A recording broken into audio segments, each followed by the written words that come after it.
রমাদানে ২৬ লাখ টাকার অ্যাড রানে ৫৫ লাখ টাকার সেল, তারপরেও বিজনেস ফেল। কথাটা অবাস্তব নয়, চলেন কয়েকটা স্ক্রিনশট দেখে আসি। ঠিক এই দিকে আপনি দেখতে পাবেন আমরা কত ডলার খরচ করেছিলাম এবং এইখানে দেখতে পাবেন কত টাকার আমরা সেল করেছিলাম।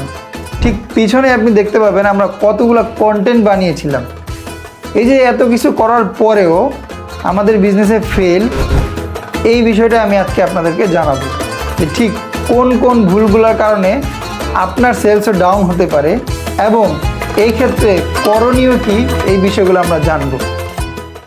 প্রথম ভুলটি ছিল ল্যাক অফ টাইমিং। রমজান শুরুর 15 দিন আগে কার্যক্রম শুরু করার কথা ছিল, আমরা এই টাইমিংটা ধরতে পারিনি, যার কারণে এটা হচ্ছে আমাদের প্রথম এবং সবচেয়ে বড় ভুল ছিল। 2 নম্বর ভুল ছিল আমাদের lack of multiple product selecting.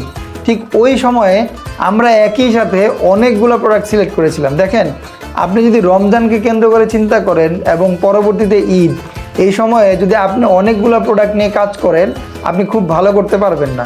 এবং আপনি যদি একটু দেখেন, রমজানের শুরুতে যে ধরনের প্রোডাক্ট চলবে, ঈদের আমাজে কিন্তু সেই ধরনের প্রোডাক্ট নাও চলতে পারে।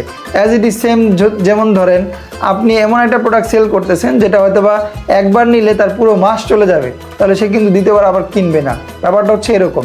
3 নম্বর প্রবলেম ছিল lack of proper content creation. আমরা কন্টেন্ট তৈরি করার জন্য একাধিক ব্যক্তি নির্ধারণ করেছিলাম, বাট আমরা যেই ধরনের কন্টেন্ট চেয়েছিলাম সেটাও আমরা পাইনি, প্লাস আমাদের জায়গা থেকে যে পরিমাণ কন্টেন্টে এফোর্ট দেওয়ার কথা ছিল সেটাও আমরা দিতে পারিনি।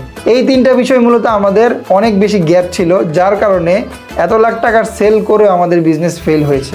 তাহলে করণীয় কি? এটার প্রথমাংশ আমি বলেছি গত সপ্তাহে। আপনি যদি গত সপ্তাহের প্রথম ভিডিওটি যদি দেখে না থাকেন, আই বাটনে ভিডিওটি দেওয়া থাকবে এবং ভিডিওর শেষে ভিডিওটি দেওয়া থাকবে, অবশ্যই দেখে নেবেন। এবার দ্বিতীয়াংশ শুরু করা যাক। দ্বিতীয়াংশের শুরুতেই আমি যে বিষয়টা বলবো, আপনাকে অবশ্যই 2টি বিষয় খেয়াল রাখতে হবে।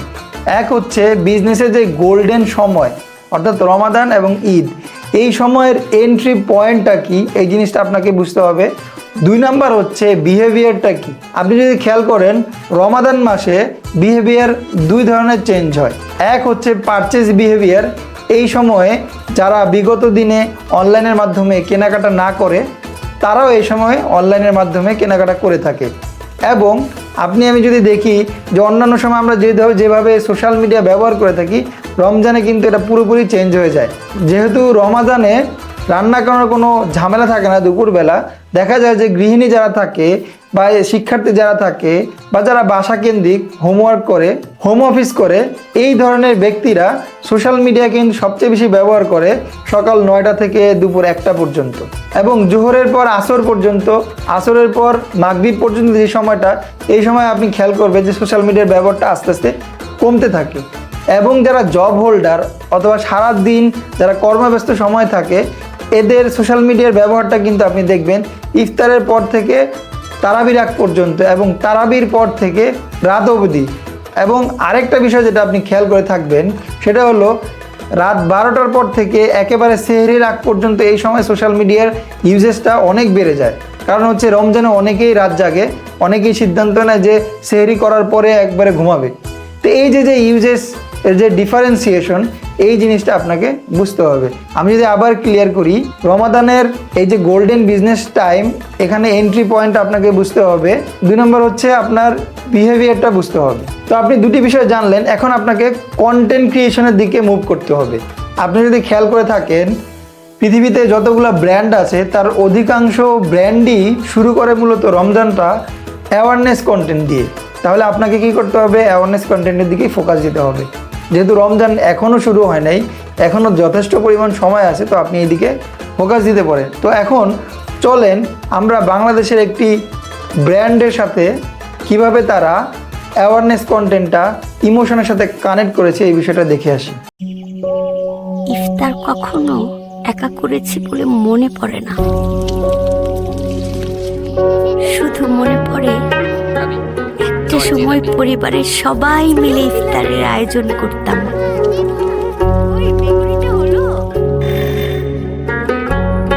আর ওর ছিল এক অদ্ভুত গুণ, প্রায় ইফতারে একজন অতিথিকে সাথে করে নিয়ে আসতো। মসজিদে পরিচয়। জানো, আজকে জানলাম গত 7 বছর ধরে নাকি চাচা একা একাই ইফতার করে। পরিবার ছাড়া একা একা ইফতার? তখন কি ভেবেছিলাম পরিবার ছাড়া আমাকেও একদিন একা ইফতার করতে হবে।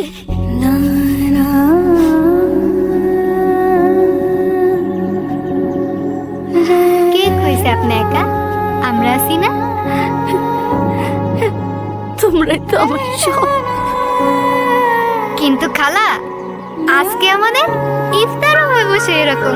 শেষ জীবনটা যাদের আপনজন ছেড়ে বৃদ্ধাশ্রমে কাটে, তাদের জন্য ইফতারের সুন্দর আয়োজন আমরা চাইলেই করতে পারি। ফ্রুটিকা উদ্যোগ নিয়েছে এমন বেশ কিছু বৃদ্ধাশ্রমে পৌঁছে দেবে রমজান ও ঈদের বাজার। বৃদ্ধাশ্রম যেন না হয় কখনো কারো শেষ আশ্রয়স্থল। এখানে আপনি দেখলেন ফ্রুটিকা কিভাবে বৃদ্ধাশ্রমের একটা জায়গায় একজন বৃদ্ধাকে তার যে ইমোশন, সেই ইমোশনটাকে কেন্দ্র করে তার প্রোডাক্টটাকে ফুটিয়ে তুলেছে। আপনি যদি মনোযোগ দিয়ে ভিডিওটি দেখে থাকেন তাহলে কিন্তু দেখবেন আপনার মধ্যেও কিন্তু একটা দুঃখ এবং আপনার মধ্যে একটা কান্নার একটা আবেশ চলে এসেছে। এটাই হচ্ছে অ্যাওয়ারনেস কন্টেন্ট, এটাই হচ্ছে ইমোশন কেন্দ্র। এখন আপনি প্রশ্ন করতে পারেন, এটা তো কমার্শিয়াল ভিডিও। হ্যাঁ, কমার্শিয়াল ভিডিও হলেও আপনি কি এই ধরনের ভিডিও বানাতে পারবেন না? ব্যাপারটা কিন্তু এরকম না। আপনি জাস্ট এখান থেকে গল্পটা নেন, এখানে আপনি যে এই ইমোশন নিয়ে আপনাকে কাজ করতে হবে, নট লাইক দ্যাট। আপনি আরও অনেক ধরনের ইমোশন আছে, যেমন ধরেন বাবার প্রতি ছেলের, বাবার প্রতি মেয়ের যে একটা ইমোশন আছে, আবার ছেলের প্রতি বাবার, মেয়ের প্রতি বাবার, এখানে একটা ইমোশন আছে। আবার আসেন দাদা দাদি এবং নানা নাতির প্রতি নাতি অথবা নাতৃর যে ইমোশন। আবার আসেন শ্বশুর শাশুড়ির প্রতি একজন স্বামী অথবা একজন স্ত্রীর যে ইমোশন। এগুলো কিন্তু প্রত্যেকটাই এক এক ধরনের ইমোশন। এখন আপনি এই ইমোশনকে কেন্দ্র করে কিন্তু কন্টেন্ট বানাতে পারেন। এখন আপনি বলতে পারেন এই ইমোশন নিয়ে আমি কীভাবে বানাবো? আপনার যদি তাও মনে হয় তাহলে আপনি দেখেন যে, যেমন ধরেন বাংলাদেশের একটা প্রতিষ্ঠান আছে যারা আসলে বিভিন্ন এলাকার, বাংলাদেশের বিভিন্ন জায়গার ময়লার সরানোর যে সামাজিক কাজ, এই কাজটা কিন্তু তারা করতেছে। আপনি কি করতে পারেন? একটা সময় দেখা যায় তারা কাজ করতে করতে ইফতারের সময় হয়ে গিয়েছে। এই সময় আপনি তাদেরকে কি করতে পারেন? যে কোনো একজনকে আপনি হাইলাইটসে এনে আপনি আপনার প্রোডাক্টটা, হয়তো বা খেজুর হতে পারে, শরবত হতে পারে, বা আদার্স যে কোনো প্রোডাক্টই হতে পারে, আপনি কি করতেছেন? তাকে ইফতারের সময় আপনি দিলেন এবং এই জিনিসটা আপনি ফুটিয়ে তুললেন। জাস্ট আমি এক্সাম্পল হিসেবে বলতেছি, আপনি আপনার জায়গা থেকে বিভিন্ন ইমোশনকে কেন্দ্র করে চিন্তা করে কিন্তু আপনি অ্যাওয়ারনেস কন্টেন্টটা বানাতে পারেন। এবার অ্যাওয়ারনেস কন্টেন্ট যখন আপনি বানালেন, অর্থাৎ রমজান প্রায় ছুঁই, এই সময় থেকে আপনাকে যেটা করতে হবে, সেলস কন্টেন্টের দিকে যেতে হবে। আপনি একটা জিনিস খেয়াল রাখবেন, রমজান বা উৎসব কেন্দ্রিক সময়ে কখনোই আপনি বা ম্যাক্সিমাম ক্ষেত্রে লং ফানেলের দিকে আপনি যাবেন না। আপনাকে অল টাইম বা ম্যাক্সিমাম সময় শর্ট ফানেল নিয়ে কাজ করতে হবে। এখন আপনি প্রশ্ন করতে পারেন, শর্ট ফানেল, লং ফানেল কি? আপনি যদি এই চ্যানেলে পুরাতন হয়ে থাকেন তাহলে আপনি জানেন, আর যদি নতুন হয়ে থাকেন অথবা পুরাতন হলেও আপনি জানেন না, তাহলে এই চ্যানেলে যাবেন এবং আমি ভিডিওর শেষে আমি লং ফানেল এবং শর্ট ফানেলের ভিডিওটি দিয়ে দিব, অবশ্যই আপনারা দেখে নেবেন। ঠিক ভিডিও কন্টেন্টের পাশাপাশি ক্রিয়েটিভ কন্টেন্টের দিকে আপনি ফোকাস দিতে পারেন। আপনি বলতে পারেন যে ইমেজ কন্টেন্ট তো আসলে কাজ করে না। না, এটা আপনার ধারণা, বাট অ্যাকচুয়ালি এখনও ভালো কাজ করে। লাস্ট আমি একটা প্রজেক্ট নিয়ে কাজ করতেছি, এটাতে ম্যাক্সিমাম সময় আমাদের যে রেজাল্টটা এসেছে এটা কিন্তু ক্রিয়েটিভ কন্টেন্ট থেকে এসেছে। তো আপনি পুরো রমজান জুড়ে যে জিনিসটা আমি বলবো, রমজান এখনও শুরু হচ্ছে না, আগামী 1 সপ্তাহ পর থেকে শুরু হবে। এই সময় আপনি অ্যাওয়ারনেস কন্টেন্টটা আপনি দিয়ে স্টার্ট করতে পারেন। দেন হচ্ছে সেলস কন্টেন্ট পুরো রমজান জুড়ে। এবং আপনাকে আরেকটা বিষয় মনে রাখতে হবে, 15 রমজানের পর, যেটা আমি প্রথমাংশে বলেছিলাম, আপনাকে ঈদ কেন্দ্রিক কন্টেন্ট বানাতে হবে। তাহলে এটা কি সেলস কন্টেন্ট আপনাকে দিতে হবে, এবং পাশাপাশি ভিডিও তৈরি তো করবেনই, চেষ্টা করবেন কিছু ক্রিয়েটিভ কন্টেন্টও দেওয়ার। কারণ হচ্ছে ক্রিয়েটিভ কন্টেন্টে খুব ভালো কাজ করে, যেটা আমার কয়েকদিনের এক্সপিরিয়েন্স আমি বললাম। তো এইভাবে আপনার পুরো রমজানের কন্টেন্ট জার্নি চলতে থাকুক। আশা করি আপনি একটা ভালো রেসপন্সের দিকে যাবেন। তবে আপনাকে অবশ্যই খেয়াল রাখতে হবে, আপনি যেই ধরনের কন্টেন্টই বানাবেন চেষ্টা করবেন আগে খুব ভালোভাবে রিসার্চ করার। অ্যাটলিস্ট আপনি যে ধরনের অ্যাওয়ারনেস কন্টেন্টের জন্য আপনি ইউটিউবে সার্চ দেন, বিভিন্ন ব্র্যান্ডের আপনি কন্টেন্ট দেখেন, যেটা আপনি যদি আমার টেলিগ্রামে থাকেন তাহলে আমি কিন্তু অলরেডি একটা ভিডিও দিয়েছি, এবং আজকের এই ভিডিওতে কিন্তু আপনি শুরুতে দেখলেন যে আসলে কী ধরনের কন্টেন্ট হয় অ্যাওয়ারনেস টাইপ। তো এভাবে আপনার রমজানের যাত্রা শুরু হোক, শুভকামনা রইল আপনার জন্য। আপনি যদি এই চ্যানেলে নতুন হয়ে থাকেন তাহলে বরাবরের মতো একই কথা, চ্যানেলটি সাবস্ক্রাইব করে রাখবেন এবং বেল আইকন বাটনে ক্লিক দিয়ে রাখবেন যাতে ভিডিওগুলো সবার আগে আপনি পেতে পারেন।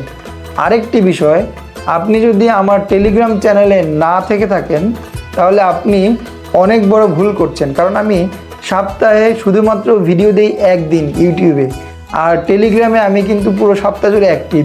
তো এই বড় সুযোগটি আশা করি আপনি মিস করবেন না। এবং গত কিছুদিন আগে আমি একটি গিফটও দিয়েছি, তো ওই গিফটটি নেওয়ার জন্য ওখানে নির্দেশনা দেওয়া আছে, আশা করি আপনি ফলো করে গিফটটি নিয়ে নেবেন।